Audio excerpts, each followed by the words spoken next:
Today we'll be talking about the overall security situation in Afghanistan. As we all know, and this is what we all expected, that once the withdrawal will start taking place, the Afghan Taliban will start taking control on ground. And this is exactly what is happening now. The threats, they also prevail. There is a proper proposal from the Turkish side that along with the Hungarians and Pakistan, they should look after the affairs in Kabul. Whether that is going to be accepted or not, that is going to be another question.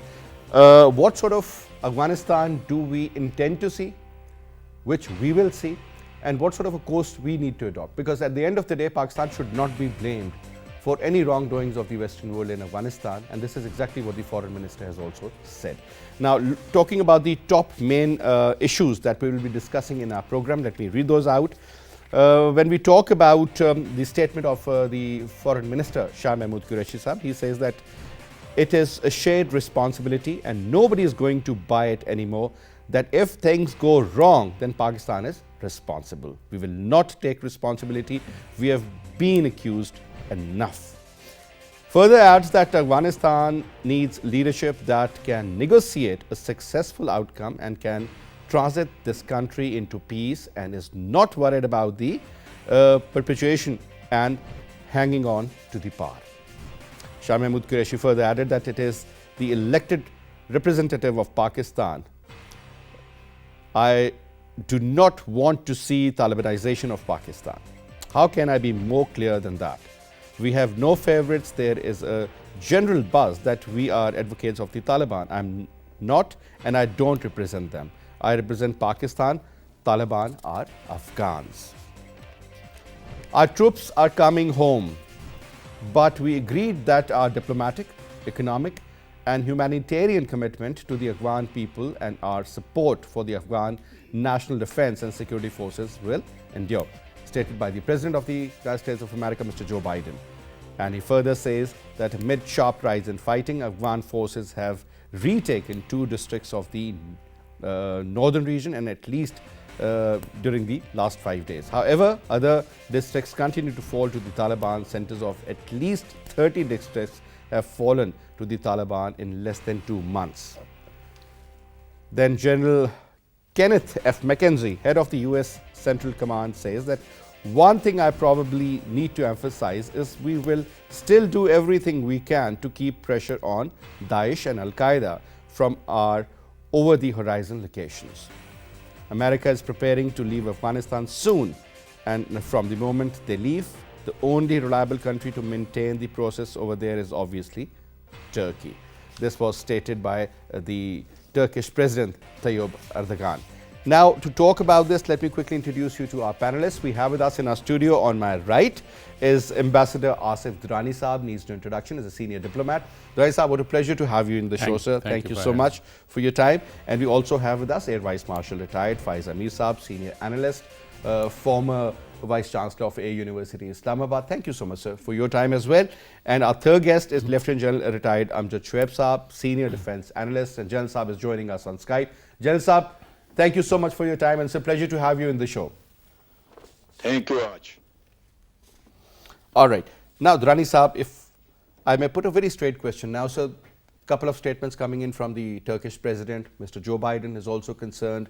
The US Central Command is issuing certain statements. So, the case is from Pakistan. And interestingly, Shah Mahmood Qureshi Sahab has very categorically mentioned that no more favorites. We are equally concerned about what is happening in Afghanistan. But, sir, this is exactly what we all predicted. Whether it's the 4th of July or whether it's 9/11, whenever the forces are out, this is what is happening at the moment, the way the Taliban are taking over various districts. 30 in the last 2 months. This is what the data shows.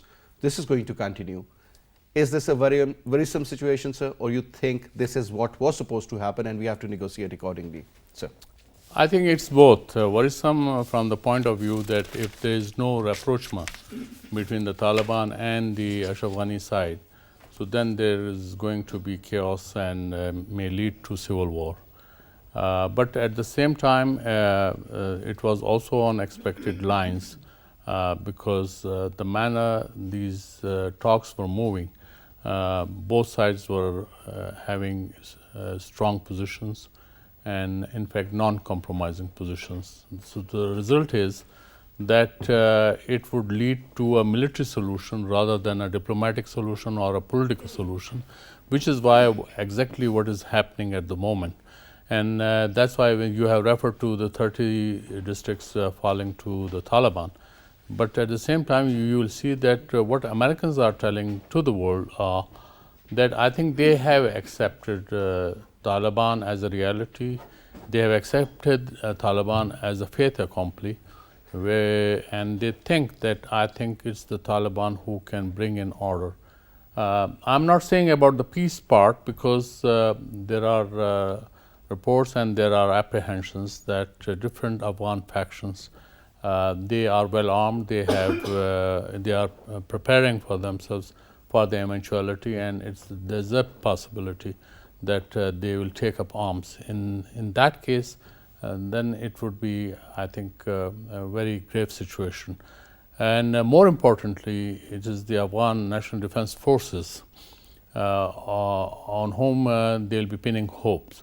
And there's a view that if the President of Afghan Defense Forces, they can sustain for another 2 to 3 months, then there's a possibility that this whole danger would in fact pass over to next year, because the winters would in fact dampen the spirits, as well as it is no more a fighting season in Afghanistan traditionally. And this is what. And this is going to be post September? Well, yeah, of course, that would be post September. But till the September, whatever security situation one can anticipate is that if there is no compromise, if there is no political reconciliation between the two sides, then I think the situation is going to deteriorate. Now, Evim Sahab, situation seems to be getting worse now. I still remember the statement of the former President George Bush when he said that we will smoke them out. And whatever happened in Turabura, I mean, you're a military person, you exactly know the kind of weapons and the armor they used there. So that area was flattened practically. But the Americans, the kind of statement they made 20 years ago, sir, they could not smoke them out. And now they are practically, in a way, helping them out. If not helping, perhaps they are okay with the outcome, that if the Taliban, they are in a position to form the government, they'll be okay with it. So, sir, what have they learned in those last 20 years? What have we learned? And what have the Taliban learned? Do you think the same attitude among the various ranks of Taliban still prevails? Or you believe, sir, that the attitude has changed and now they have realized that what modern world should look like and what it is all about? Faisal, let me first offer a brief comment on Foreign Minister's statement. Please, sir.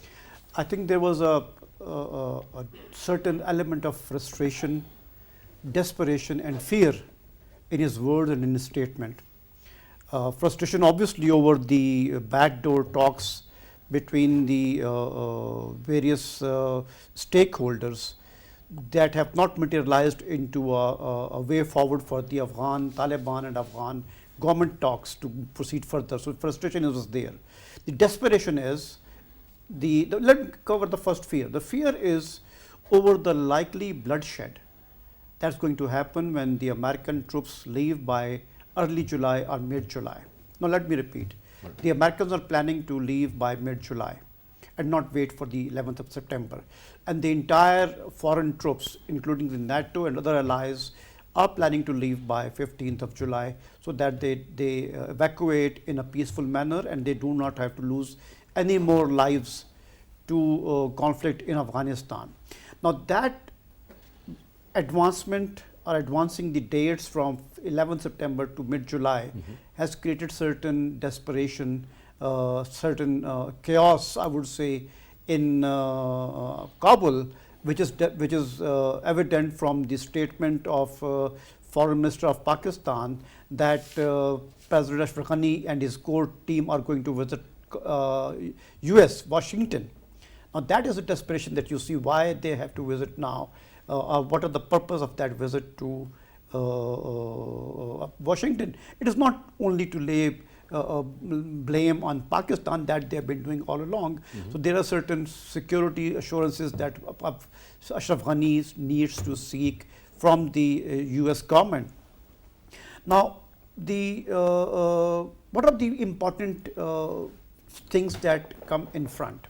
Now come to the fore. Now first thing is, what appears is that the Americans have not done their homework prior to leaving Afghanistan. Now that is very much evident that they have not been able to secure or announce an agreement with any country neighboring Afghanistan from where they can locate their forces, whether ground troops, air troops or drones. They say they have the eyes in the horizon. The over the horizon are the elements that fly above and probably unless Pakistan gives them passage from the Persian Gulf or the Indian Ocean, Arabian Ocean, to fly over Pakistan and go and keep a surveillance over Afghanistan, that's a separate thing. Obviously that agreement has existed since 2001 with the United States. But would that agreement continue to be honored, or does it have a life?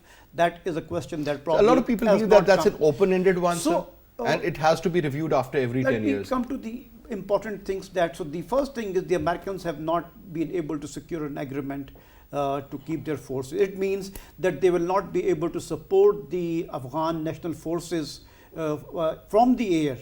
And that's a big loss to the Afghan national forces. Second thing is they're leaving behind a lot of allies, people who worked for the Americans, including the present government. They're leaving them in peril. Their security is jeopardized. So that's a major concern, not only in Kabul but also in America, where they, if you recall the Vietnam War, they airlifted hundreds, if not thousands, of people to security from that place. So that is also an element that they have to make sure. The next thing is that the security of the Kabul airport, which is presently with the Turkish Air Force, Turkish military, but that's a very important point, because if the Kabul airport falls, before that happens, all the governments are going to pull out their embassies or ambassadorial staff from Kabul, because that would be a mark, or that would be a milestone where the collapse of the government become imminent. So that is very important thing, and that's why Turkey has offered to continue to support the peace process by placing their troops in Afghanistan. And the very important thing is that along with all the foreign troops, the civilian contractors, which were there in thousands, almost 17,000 of them, they are going to leave along with the foreign troops. What does that mean? That means that the support that the Afghan military was getting, the Air Force and the troop, technical support, that would be withdrawn. 100%? 100%. So all of them are leaving. So when they leave, the support to Afghan troops, the military, the mechanized part, the air support, the Afghan Air Force, whatever it has, it will all be withdrawn. Now let me give an example. Probably in April, Kandahar airport, or earlier than that, Kandahar airport was handed over to Afghan forces. Now since then, one of the radars deployed there went bad, went out of service, and has not been recovered, because the support, the technical support was withdrawn as well. So these are the fears, that there's not yet a support agreement with their neighbors.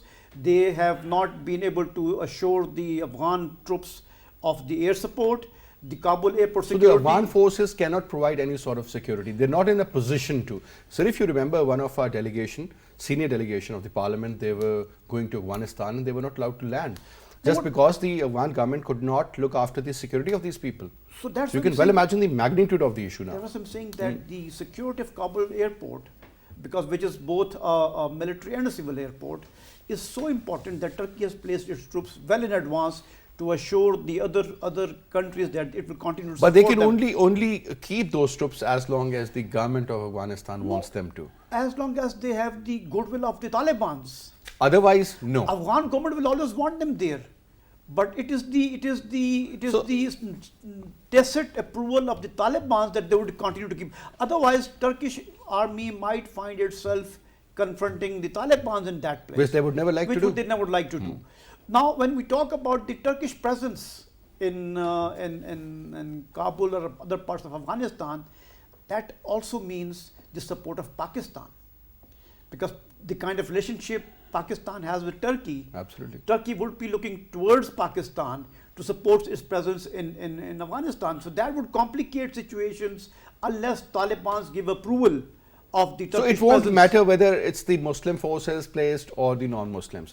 It won't matter to the Taliban. It would be somebody who's an outsider stationed there. If you recall the last fall of Kabul, there were garrisons, there were provinces, there were capitals, provincial capitals that fell off even before the Taliban approached those places. People just vacated them. Yeah. And this is what's happening in Balkh and in other So this is what they provinces. mentioned last 2 months, means 60 days, 30 of the districts have fallen. That is what's happening. So almost every district in 48 hours. They are Now, this is what the equation vacating says. those places without a fight. And that is what is likely to continue. And so looking at the So, trend, I mean, even those who could resist will not resist. My last point is, in such like situations, both the adversaries, they overlook the human misery. So there's going to be a great human rights, This is what we fear, sir, because the fallout factor is going to be huge. The food scarcity, the security of people, the security of children, hospitals. Sir, refugees coming into Pakistan and Iran, I mean, that is going to be another huge there's problem. a lot is invested in the talks at Doha. All right. And everybody is looking forward to those success in those talks. I mean, let's hope and let's pray. Let me also bring in General General Shoaib. General Saab, since we're talking about the Afghan security issue, and I have been watching your television shows on various television channels, and you have a very straight approach, and you would also agree with the two gentlemen sitting in the studio. Now, first of all, sir, the way things are happening, the change that we see, the kind of withdrawal that is being witnessed now, and the future role of Pakistan, though the foreign minister has very categorically mentioned that this is what we can do, this is what we will never do. Looking at the overall equation inside Afghanistan, sir, situation is getting so fluid. What do you see happening in the next 2 to 3 months? Bismillah ar-Rahman ar-Rahim. Faisal, as far as Pakistan is concerned, we'll be working in two directions. First of all, we'll always be encouraging everybody, all the stakeholders, including Taliban, to come onto the negotiations table and try to evolve a solution which should be acceptable to everyone. Without that, there can be no peace in Afghanistan. That must be understood. Second, if these situations get out of hand and the country runs into civil war, then it will be a regional approach where Pakistan, in conjunction with Russia, China, and Iran, will try to cool down the things or try to control the things, where perhaps Russia will be playing a predominant role and Pakistan will be assisting in whatever manner we can. China will also be playing the same role. And this is where I think we should take the statement of our foreign minister when he says that it is the shared responsibility of the regional countries is more predominant as compared to what Americans can do or somebody else. In fact, Americans, they have already spoiled the wrath. They have already played havoc into the whole thing. If they wanted to, if they were really interested in having a stabilized Afghanistan, they could have forced Ashraf Ghani to come into the negotiation table and shed away the conditions which he was trying to put across. I think his non-compromising position was mainly responsible for the situation that they are now in. As far as the airport is concerned, I can tell you one thing, that Afghan Taliban are much reformed people now.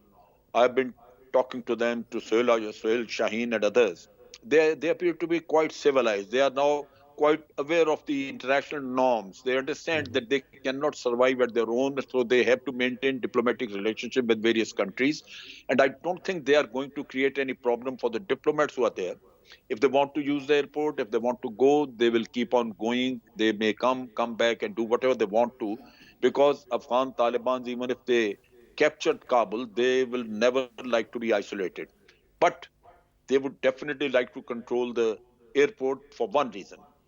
They would never like that Ashraf Ghani and his cabinet and all others should be able to run away out of Afghanistan and start creating problems for them while sitting in India or sitting in any other country.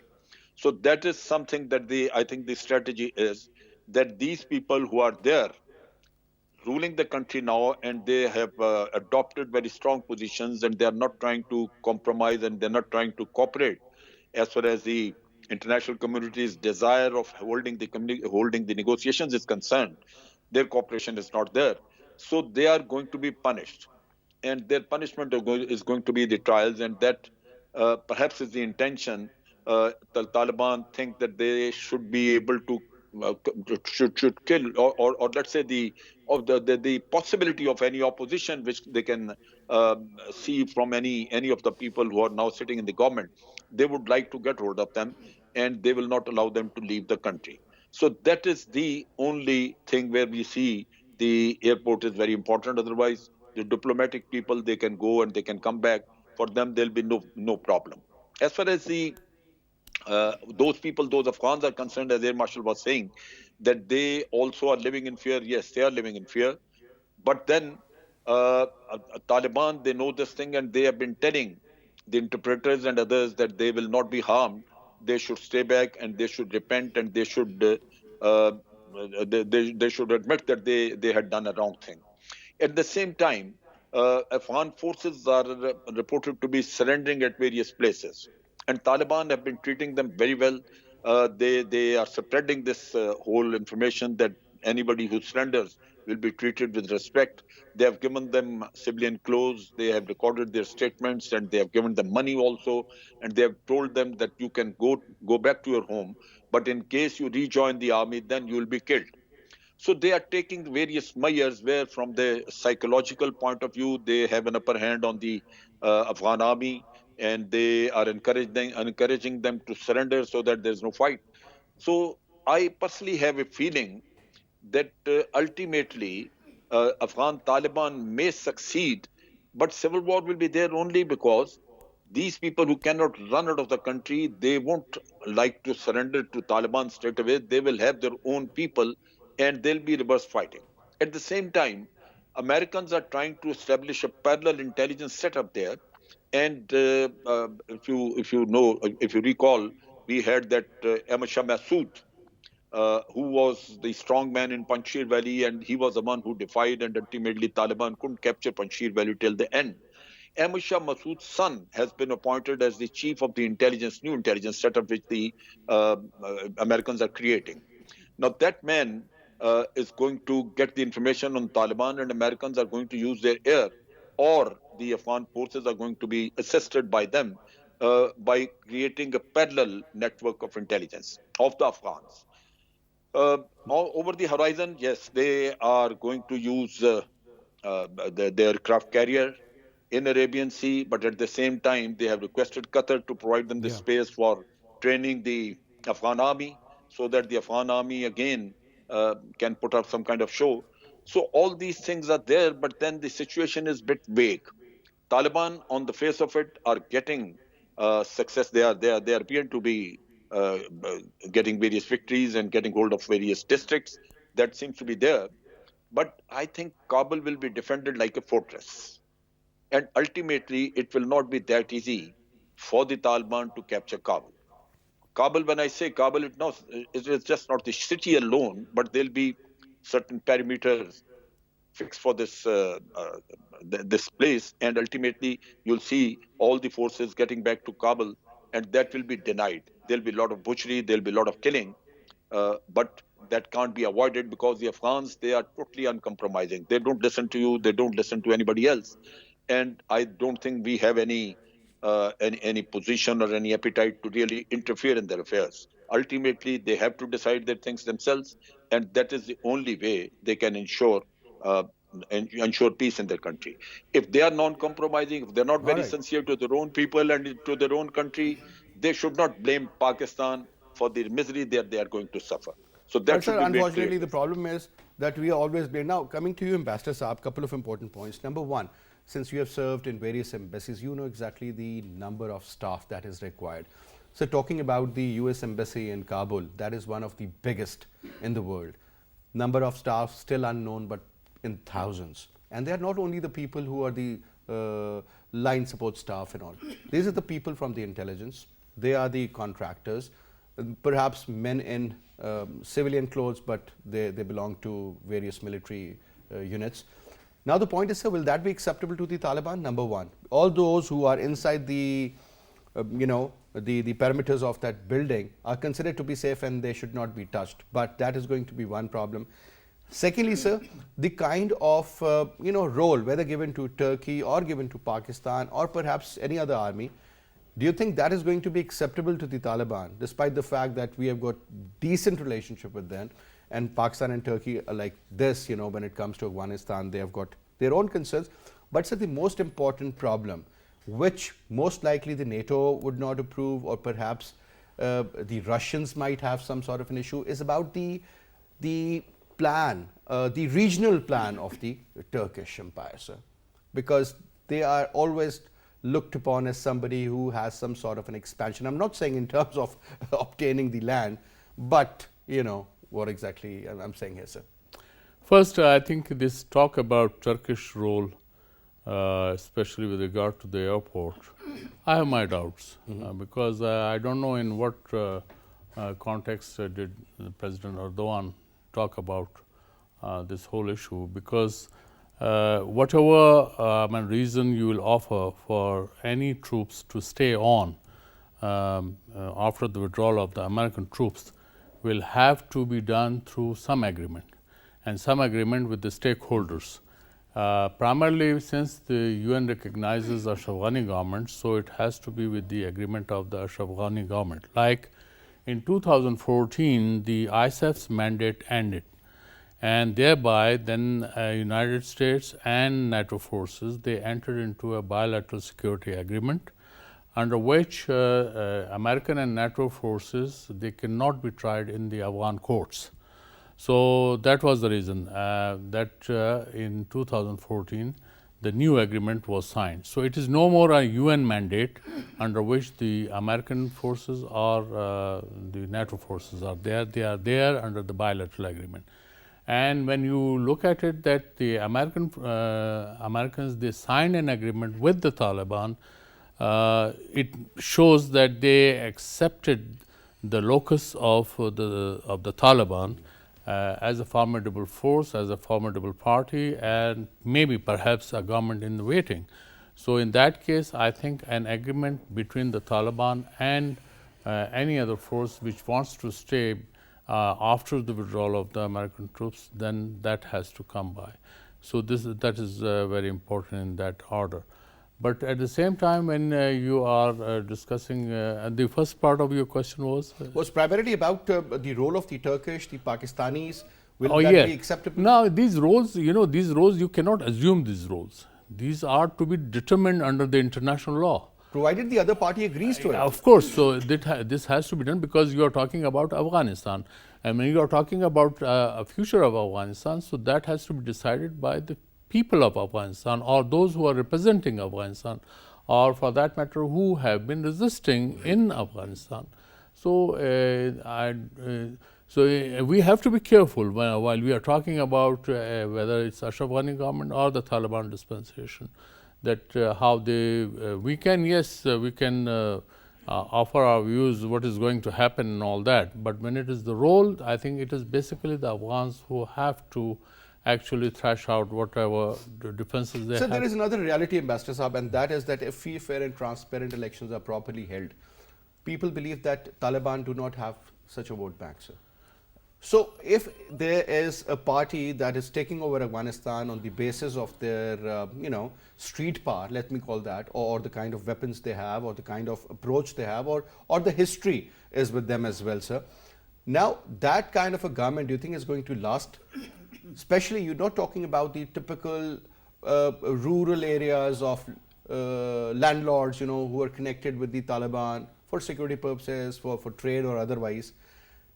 What about those living in the cities, those who are educated? I mean, that is going to be another misfit kind of a society. Farooq, again, this is something, sorry Farooq, Faisal.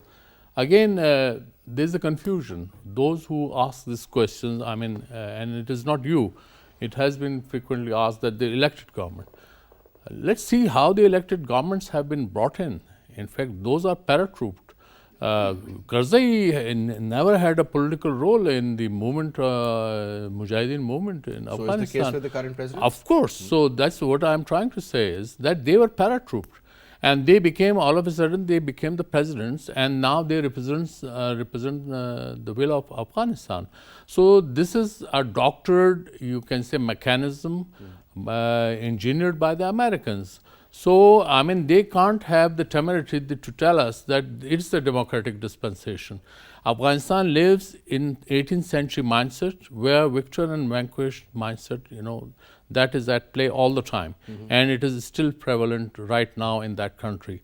And whatever is, it's the power play right now, whether it's Taliban or the Ashraf Ghani government. When we look at the constitution of Afghanistan, it says nothing can be done against the tenets of Islam. So what is the emirates of Taliban, I mean Islamic Emirate of Taliban, which also says nothing can be done without the tenets of Islam. So main thing is it's the power play. Power play among the Afghans, whether you are Taliban or whether you are Ashraf Ghani. What Ashraf Ghanis have done with regard to the international standards of democracy? Have they secured the rights of their people? Have they secured the rights of the women about which they are making so much noise? It is not. And let's face it, that there even the rights of the men are not secured. What are you are talking about the rights of the women? All right. So what I'm trying to say is that this democratic order in Afghanistan in present conditions is not working. So I have to, you know, just give you an example of Ambassador Sherard Copper Coles, who was ambassador way back in 2007 till 9 in Afghanistan, British ambassador. And he told to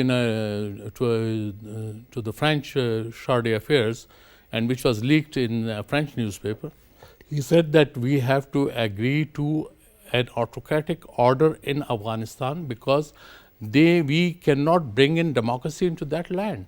So this is something you have to, and that's why American agreement with the Taliban because democracy actually needs a certain, you know, level playing field also. So precisely, it cannot be fixed and precisely.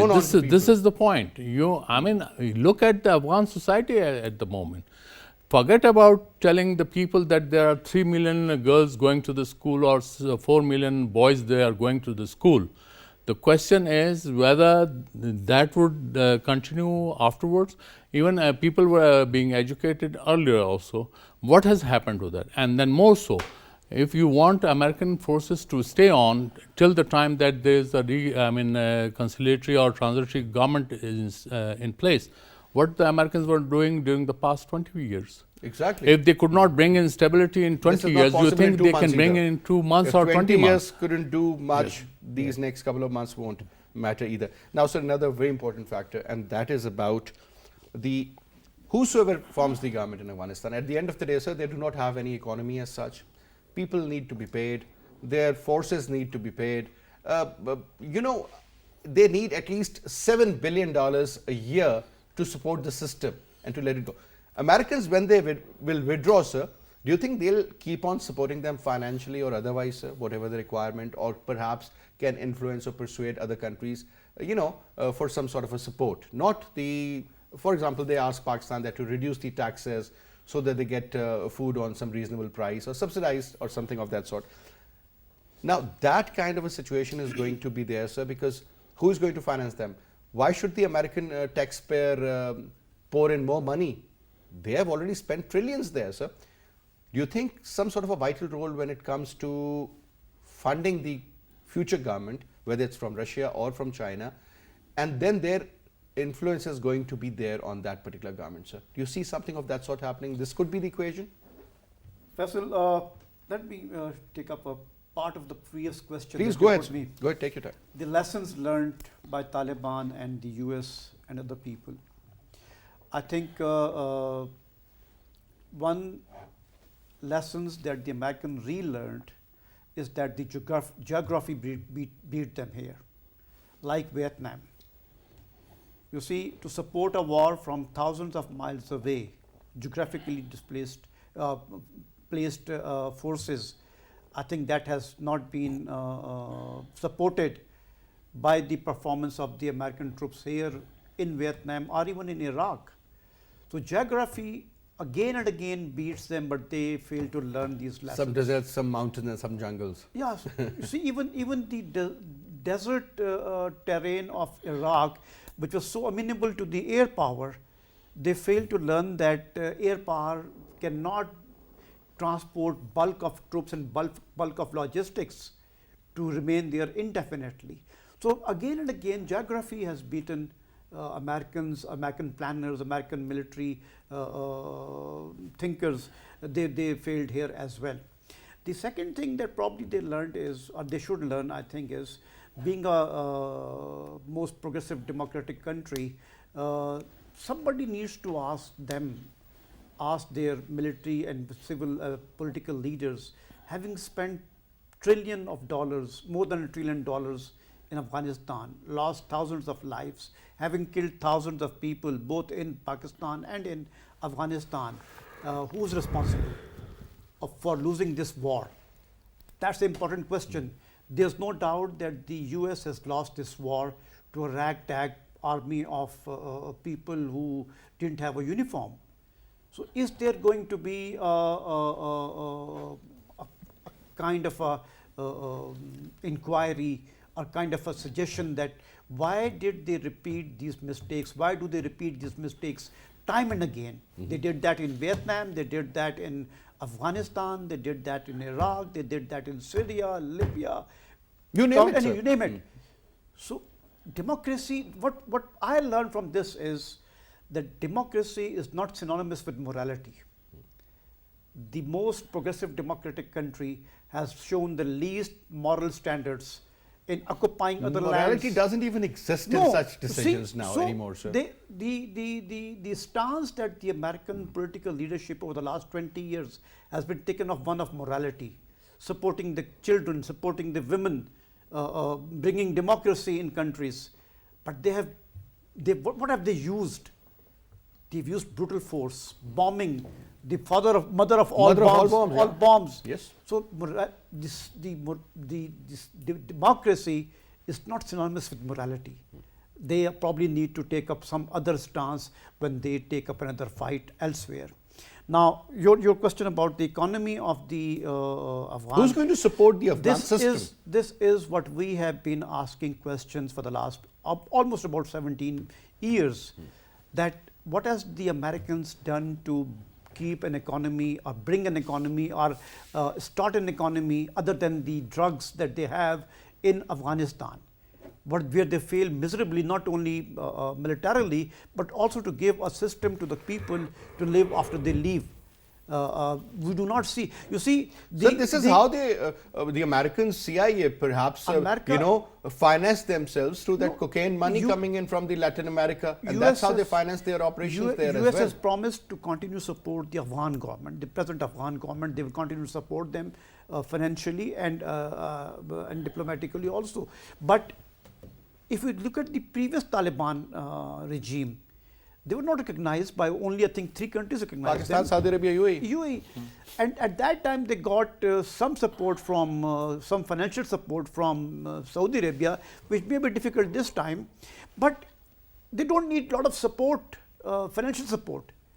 Because then how will they look after their very basic expenses? Unlike the Afghan government, which needs billions of dollars to support their army. That's exactly. For example, Taliban come into power. So Taliban have been living in, but they'll be requiring some sort of money. So do you think that particular country? I fear that day when this is only Taliban government. I wish there's a joint government, there's a coalition government that supports the entire agenda. Perhaps provided if because all that the is also parties agree important. to it. That is also important for diplomatic recognition by the world. See, that's why the Taliban have started to talk to the Indians. They're talking to the Indians because they would need recognition after, if and when they take over the government. Would Pakistan be the first one to recognize them? I doubt very much. So that is another one aspect of the global recognition, diplomatic recognition by other governments. But sir, why not Pakistan? I mean, why not? No. The general perception is that Pakistan is a great supporter of the Taliban regime. So if they come into power, we should be the first to accept, because we don't have any favorites. We have said, Pakistan, and the statement from the foreign minister is very categorical that Pakistan would have to do that, not because they've been supporter of Taliban, but because of the need to continue humanitarian support to the Afghan government, whatever government is that there in that time, because the only the frequently used land route is from Pakistan.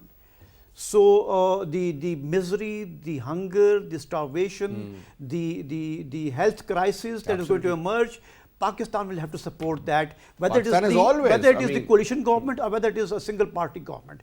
So Pakistan would have to need to bring a legal instrument before they start to I support think the a next lot government. needs to be done, and that needs to be done on war footing. But coming to you, General Saab, now since AVM Saab mentioned about India, do you think India is going to be supportive of the Taliban regime? And secondly, sir, the dirty role of the non-state actors, whether in the form of Daesh, IS, you talk about Hizbul Tahrir, and there's so many, there's a long list, or Al-Qaeda for that matter. What would be their role, sir? Are these splinter groups of the Taliban, or do you think the Taliban, once they're in power, they'll look after this affair also? Or do you think they will join hands with the Taliban? I mean, what sort of an equation again do you see there?